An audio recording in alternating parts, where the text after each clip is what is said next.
جس کی شادی ہو جائے وہ اس بنیادی کیڈر سے نکل جائے گا. جب انہوں نے پولیٹیکل ونگ بنایا تو وہ پھر اب اس میں چلے جاتے ہیں. ابھی آپ نے مودی صاحب نے شادی کی ہوئی ہے لیکن چھپا کے رکھی ہوئی ہے, بتائی ہوئی نہیں ہے. یہ وہی چکر ہے سارا جو ان کا جو نیوکلس ہے پھر اس میں نہیں رہ سکتے کہ جس نے شادی کر لی ہو.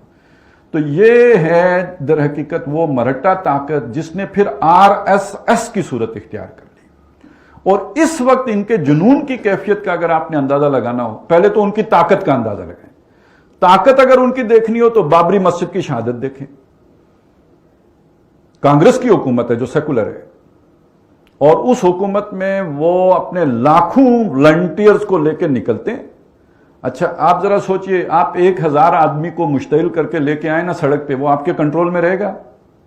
وہ وہاں جاتے ہی پتھراؤ کرے گا, پتہ نہیں کیا کیا کرے گا, جو آپ نہیں بھی چاہتے وہ شروع کر دے گا. لیکن یہ لاکھوں لوگوں کو لے کے نکلے ہیں, کوئی جلاؤ نہیں, کوئی گھیراؤ نہیں, کوئی فتنہ نہیں, کوئی فساد نہیں. ایودھیا گئے ہیں, مسجد گرایا, واپس آ گئے ہیں. جس مقصد کے لیے گئے وہ پورا کیا, اس کے سوا کچھ بھی نہیں کیا. اس حد تک ڈسپلنڈ اور آرگنائزڈ لوگ ہیں.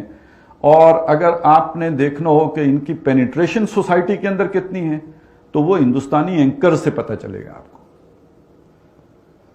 یہ بات میں کیوں کہہ رہا ہوں, آپ نے ان کو ان دنوں سنا ہوگا, وہ معقول لوگ ہی نہیں لگتے, پاگل جنونی لگتے ہیں نا. تو کیوں وہ جنونی بنے ہوئے ہیں؟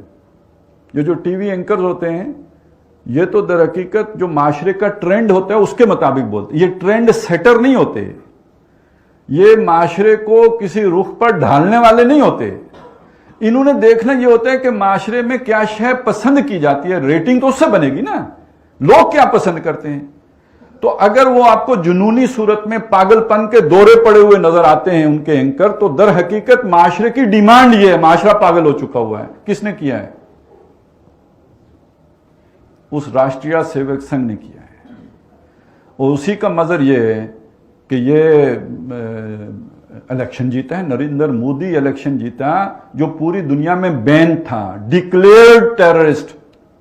اس لیے کہ گجرات میں جو کچھ اس نے مسلمانوں کے ساتھ کیا, امریکہ میں تو اس کا داخلہ منع تھا. تو اس کے باوجود وہ اس کو انہوں نے الیکشن جتا دیا. اور اب ان کا ذرا تصور ذہن میں لائیں. میں نے آپ کو بتایا ان کی سوچ کیا ہے. ان کی سوچ یہ ہے کہ یہ پوری دھرتی ماتا کس کے لیے ہے؟ ہندو, صرف ہندو کے لیے. لہذا شروع میں ان کا نعرہ تھا آج سے کچھ عرصہ پہلے کہ مسلمان کے 2 استھان, قبرستان یا پاکستان, یا تو پاکستان چلے جاؤ یا قبرستان جانے کے لیے تیار ہو جاؤ. اور اس کی ایک جھلک انہوں نے گجرات میں دکھا دی تھی. لیکن ان کا الٹیمیٹ ایم کیا ہے؟ پاکستان کو بھی ختم کر کے جیسے اسپین سے مسلمانوں کا خاتمہ کیا گیا, پوری دھرتی ماتا کو اس ناپاک وجود سے پاک کر دیا جائے. یہ ان کا الٹیمیٹ گول ہے. لیکن پہلے مرحلے میں وہ کیا کرنے جا رہے ہیں؟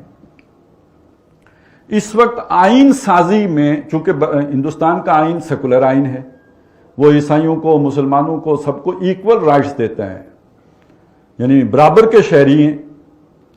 یہ چیز وہ اس کمیونٹی کو جو یہ سمجھتی ہے کہ یہ دھرتی ہے ہی ہماری اور کسی کا حق ہی نہیں ہے یہاں پہ رہنا, وہ اپنے آئین کے اندر اس شے کو گوارا کر سکتے ہیں.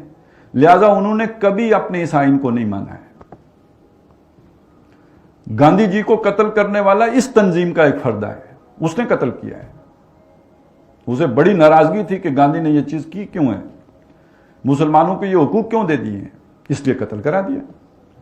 وہ اس آئین کو نہیں مانتے اور وہ چاہتے ہیں کہ آئین کے اندر تبدیلی کی جائے, اور اس تبدیلی کے راستے میں بس ایک رکاوٹ باقی ہے, 2/3 اکثریت. کیونکہ ایک تو انہیں چاہیے ہوتا ہے کہ جو بھی ان کی ریاستیں ہیں, شاید 29 ہیں یا 30 ہیں, ان میں سے آدھی ریاستیں اس ترمیم کے حق میں ہوں, وہاں اکثریت آپ کو حاصل ہو, تو 22 میں اکثریت حاصل ہے, وہ مسئلہ ہی نہیں. دوسرا ان کی ایک, جیسے ہمارا سینٹ ہے اور قومی اسمبلی ہے, تو ان کی لوک سبھا ہے, قومی اسمبلی, اور اوپر راجیہ سبھا ہے. تو راجیہ سبھا تو منتخب ہو کے آئے گی ساری کی ساری, جو ہے وہ وہاں سے صوبوں سے, وہ تو ان کے اکثریت ہو ہی جائے گی. لوک سبھا میں انہیں 2/3 اکثریت چاہیے. یہ آخری رکاوٹ ہے.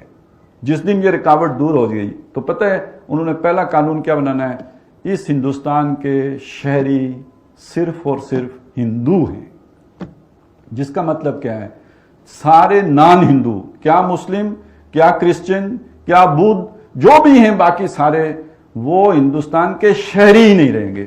جب وہ شہری ہی نہیں رہیں گے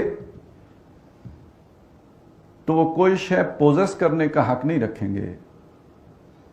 آپ زمین کے مالک کسی ملک میں کب بن سکتے ہیں؟ جب آپ اس ملک کے شہری ہوں۔ آپ کا رائٹ ٹو لیو، زندہ رہنے کا حق، تب تک ہے معتبر جب آپ اس ملک کے شہری ہوں۔ آپ شہری ہی نہیں رہے تو اس کے بعد در حقیقت آپ اس ملک میں غلام کی حیثیت سے تو رہ سکتے ہیں، اور غلام بہرحال وہ آقا کی مرضی ہوتی ہے زندہ رکھے یا مار دے، وہ آقا کی مرضی ہوتی ہے کہ اسے کہیں کیمپوں میں رکھے یا یہ کہ سڑکوں پہ چھوڑ دے، وہ تو پھر آقا پہ ڈیپینڈنٹ ہے۔ وہ شہری رہیں گے نہیں، اور جب شہری نہیں رہیں گے تو نہ ان کی املاک ہوں گی، بالکل غلام والا سٹیٹس جو عرب میں تھا۔ اور یہ آپ کو لگے گا کہ بڑی خیالی سی بات ہے، لیکن ذرا آپ برما کا تو سفر کر کے دیکھیں، وہاں مسلمانوں کے ساتھ یہ ہو چکا ہے، ان کے شہری حقوق ساقط کیے جا چکے ہیں، اور وہ خبریں آپ پڑھ چکے ہیں جو کچھ برما میں ہوا، اور اس کے پیچھے یہی ذہنیت ہے۔ اور یہاں آ کے اب جو جوڑ جوڑتا ہے